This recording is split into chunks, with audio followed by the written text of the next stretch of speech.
હરિઓમ બાળકો, ધોરણ છે આપણો જુનિયર કેજી અને વિષય છે આપણો ગણિત.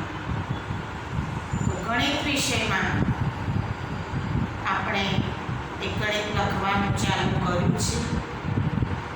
એક વખત લખ્યો છે આપણે એકડેક એ નોટમાં, આજે આવશે ચોપડીમાં. 3 વખત આપણે અંક લખવાના છે. એક વખત નોટમાં લઈશું, બીજા દિવસે ચોપડી એટલે કે સ્વાધ્યાય પોથી, અને ત્રીજા દિવસે ફરીથી નોટ લઈશું. શાળા ચાલુ હોય તો 2 દિવસ લેવામાં આવે છે, કારણ કે શિક્ષકની નજર સામે નોટ અને ચોપડીમાં લેખન કાર્ય થતું હોય છે. ક્યાં કચાશ છે તો એ શિક્ષક દૂર કરે. અત્યારે આપ ઘરે છો, વાલીશ્રી પણ ધ્યાન આપે અને લખવાનો મહાવરો વધારે રહે માટે આપણે 3 વખત લેવાનું છે. શાળા ચાલુ હોય ત્યારે પણ 3 જ વખત લેવાય છે. એક વખત નોટ, ચોપડી, નોટ, પણ એક દિવસમાં નોટ અને ચોપડી લઈએ. શાળા અત્યારે ચાલુ નથી અને ઘરે બેઠા વધારે મહેનત થઈ શકે, આપણે એક દિવસે લઈ શકીએ, જેથી તમને પણ થોડી રાહત રહે. એક દિવસે નોટ અને ચોપડી તો તમે થાકી જાઓ. 2-2માં લખવાનું છે, નથી આવડતું, નોટમાં લખવાનું, ચોપડીમાં લખવાનું, માટે એક દિવસ નોટ, સ્વાધ્યાય પોથી, ત્રીજા દિવસે પાછી નોટ. તો ચાલો, ધોરણ છે આપણું જુનિયર કેજી.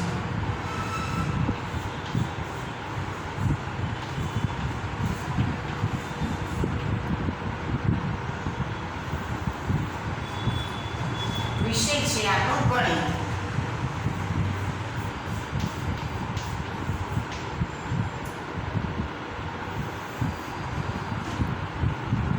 તો ગણિત વિષયમાં આજે આપણે 1નો અંક લખવાનો છે. ઘણી વખત આપણે ટપકા જોડીને આકાર શીખ્યા છીએ. ટપકા વગર પણ આપણે ઘણી વખત આકારો કર્યા છે. એ આકારોને યાદ કરીને આપણે એકડેકથી 10 અંક શીખવાના છે. તો એકડેક કઈ રીતે આપણે લખીશું? ચાલો, નાનું ગોળ બિંદુ કરો છે ને, આ આકાર આપણે શીખી ગયા છીએ. બાજુમાં ઊભી લીટી કરીને સહેજ વાળી દો. ગોળ બિંદુ બાજુમાં ઊભી લીટી કરીને એને સહેજ વાળી દઈએ એટલે એ થઈ જાય છે એકડેક. ફરીથી તમે જુઓ, નાનું ગોળ બિંદુ કરો, અહીંયા બાજુમાંથી ઊભી લીટી લઈ અને એને સહેજ વાળી દો. તો આ રીતે આપણે એકડેક શીખવાનો છે. ગોળ બિંદુ આ રીતે કરો, પણ ઘણા વિદ્યાર્થી અહીંયા વચ્ચેથી લીટી લઈને વાળે છે, તો આ પડે આપણું ખોટું. બાજુમાંથી લીટી લઈ ઊભી લીટી સહેજ વળાંક આપો.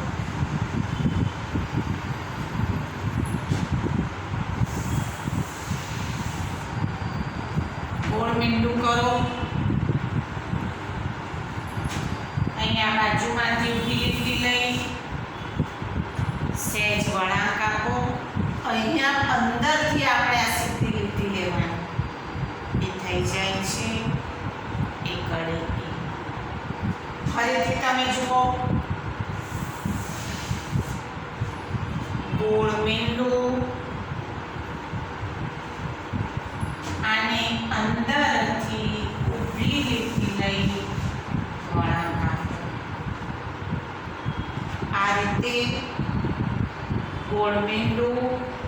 બાજુમાં ઊભી લીટી સેજ વળાંક આપો એટલે એ થઈ જાય છે એકડે એક.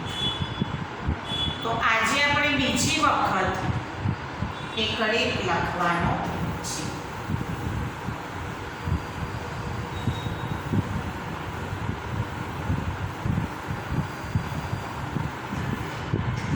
હવે એકડે એક લખવાનો છે એ સ્વાધ્યાય પોથીમાં લખવાનું છે. શામાં? સ્વાધ્યાય પોથીમાં. આ છે આપણે ગણિત અભિનવ લેખન ચોપડી. એમાં આપણે નાનું મોટું, જાડું પાતળું, લાંબુ ટૂંકું, ઊંચું નીચું, ચિત્રના જોડકા બધું શીખી ગયા છીએ.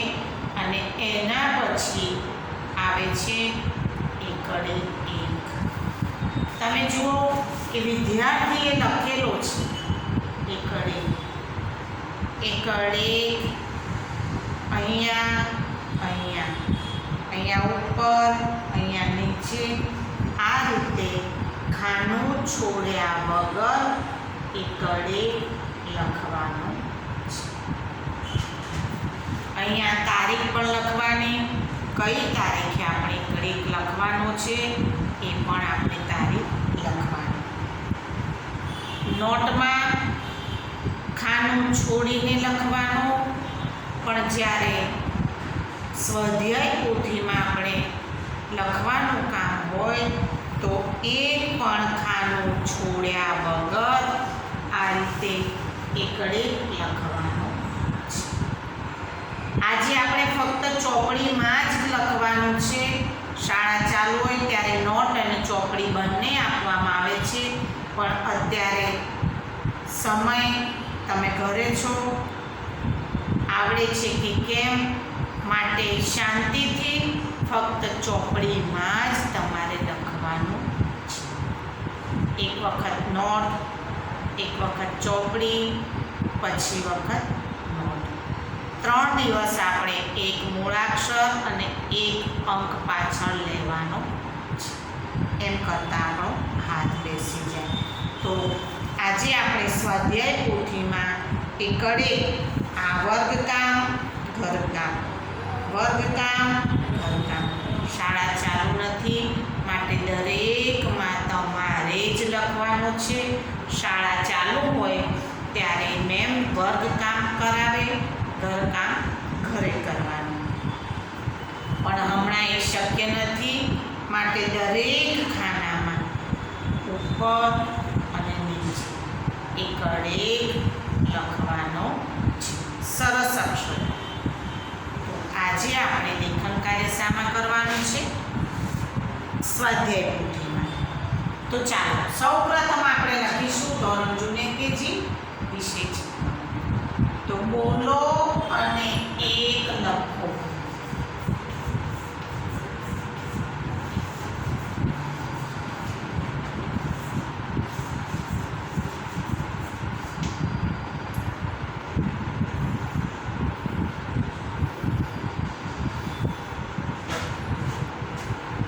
મેં પહેલાં પણ કહ્યું છે, આજે પણ કહું છું કે હવે પછીનું જે લેખન કાર્ય છે એ મોટેથી બોલીને જ લખવાનું છે.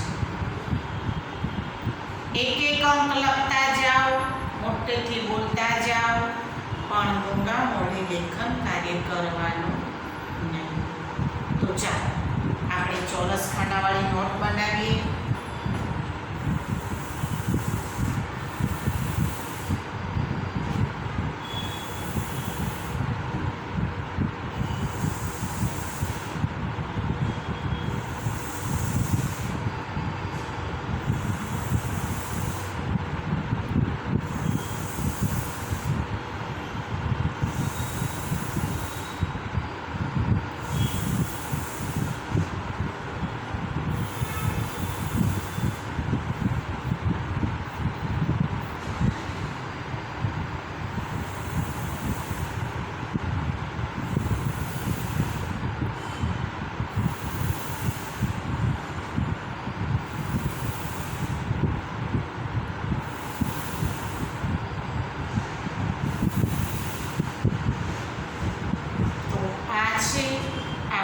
ચોરસ ખાનાવાળી અને એમાં આપણે લખવાનું છે એકડી. મોટેથી બોલીને લખવાનું છે. શું કરવાનું છે? બોલીને એકડી લખવાનું. તો ચાલો,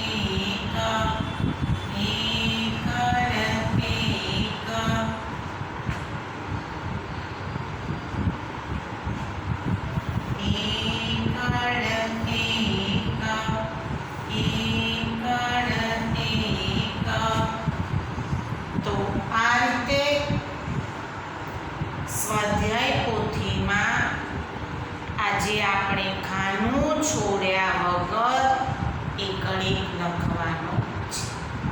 નોટ હોય તો ખાનું છોડવાનું, પણ સ્વાધ્યાય પોથીમાં ખાનું છોડવાનું નહીં. સરસ અક્ષરે આપણે એકડી લખવાનું છે. તો એકડે ગોળ મીંડું કરીને બાજુમાં ઊભી લીટી કરી સહેજ વળાંક આપી દો તો એ થઈ જાય છે એકડે. તો આજે આપણે શું લખ્યું?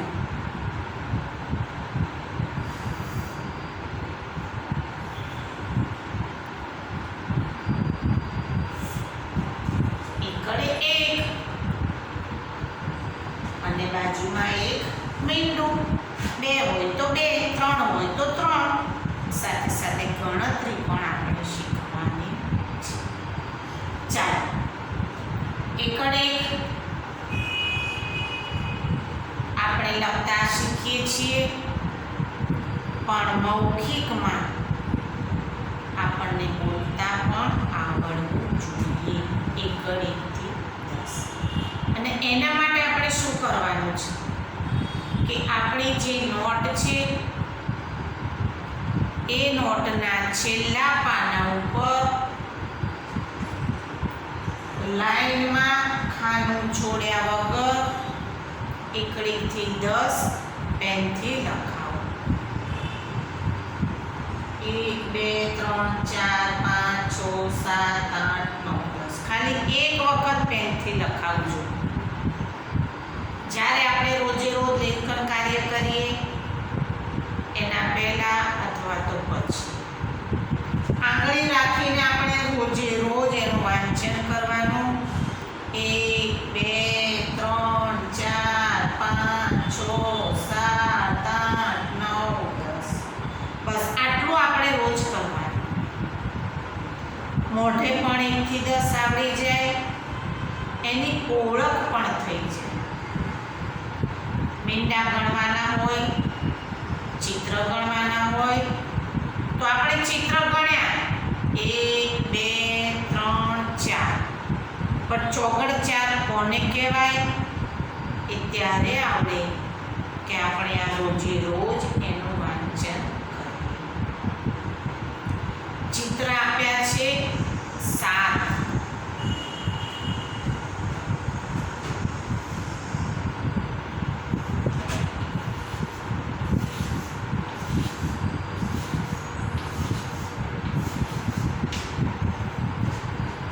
ધારો કે 7 ચિત્ર આપ્યા છે, તો આને તમે કઈ રીતે ગણો? કઈ રીતે ગણશો? તમને બોલતા તો આવડતું નથી 1 થી 10, તો ખાલી લીટી કરીને ન ગણાય, પણ એને તમારે બોલવું પડે. કઈ રીતે? 1 2 3 4 5 6 7. કેટલા છે? હવે 7 કઈ રીતે લખાય એ પણ આપણને આવડવું જોઈએ. અને ક્યારે શક્ય બને કે તમે રોજે રોજ આંગળી રાખીને એનું વાંચન કરો એકડીથી 10 તો ખબર પડે કે આને સાતડ સાત કહેવાય. ઘણી વખત વિદ્યાર્થીને બોલતા આવડે છે એકડીથી 10, પણ જ્યારે મૌખિક પરીક્ષામાં મેમ અંકની ઓળખ પૂછે 5 7 9 8 4 6 2 1 ત્યારે વિદ્યાર્થી કંઈક અલગ જવાબ આપે છે. અને માટે જ મેં કહું છે એ પ્રમાણે કરજો. નોટના છેલ્લા પાના ઉપર પેનથી એકડીથી 10 લખાવજો. એની ઉપર આંગળી રાખીને 1 2 3 4 એ રીતે વાંચન કરવાનું. તો આપણને ખબર પડે કે આ સાતડ સાત, આ બગડ બે, આ છગડ છ. વિદ્યાર્થીને ઘણી વખત ભૂલ થાય છે અને એટલે જ મેં પહેલા જ કહું છે કે અડધું ગોળ અને સી આકાર આ બંનેને યાદ રાખજો. કઈ રીતે?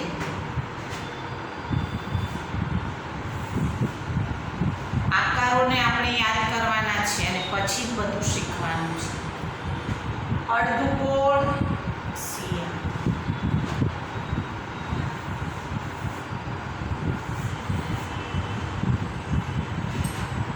બગડ બે છગડે છો. સી આકાર આવે તો એ છગડ છો કહેવાય અને અડધું ગોળ આવે તો એને બગડ બે કહેવાય. આ વસ્તુ ખાસ ધ્યાન રાખવાનું. પરીક્ષાના સમયે પણ વિદ્યાર્થી 2 ની જગ્યાએ 6, 6 ની જગ્યાએ 2 લખતું હોય છે. કારણ વાંચનનો અભાવ છે. નથી ખબર કે આને બગડ બે કહેવાય કે આને છગડ છો કહેવાય. માટે જ પહેલાથી યાદ રાખજો કે અડધું ગોળ હોય તો બગડ બે અને સી આકાર હોય તો છગડ છો. આટલું યાદ રાખજો. ચાલો આપણે એકડીથી 10 પણ મેં કહું છે તમને લખવાનું, પણ મેં લખવું પડે ને.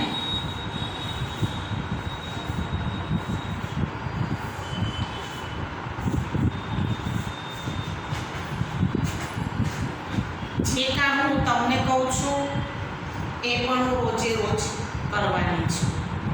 હું પણ અહીંયા આ રીતે બોર્ડ ઉપર રોજે રોજ લખીશ, આંગળી રાખીને તમને પણ વાંચન કરાવીશ. તમારે પણ નોટના છેલ્લા પાના ઉપર આ રીતે ખાનું છોડ્યા વગર સળંગ 1 થી 10 પેનથી લખાવજો. અને આપણું લેસન થઈ જાય, લખવાનું કામ કે મૌખિક જે કાંઈ થઈ જાય એના પહેલાં અથવા તો પછી આપણે આંગળી રાખીને આમ વાંચન કરવાનું.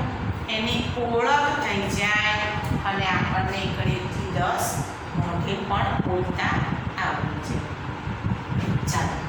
એકડ એક, બગડ બે, ત્રગડી 3, ચોગડી 4, પાંચડી 5, છગડી 6, સાતડી 7, આઠડી 8, નવડી 9, એકડી મીંડી 10.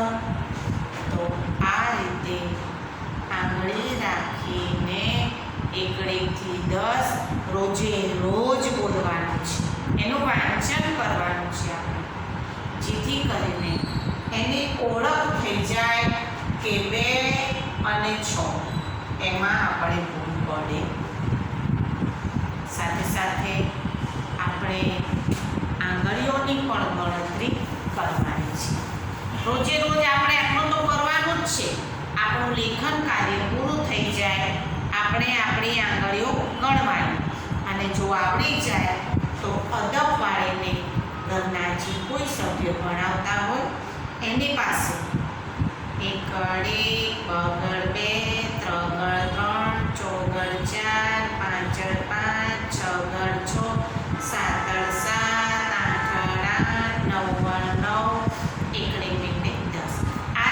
રોજે રોજ આપણે બોલવાનું.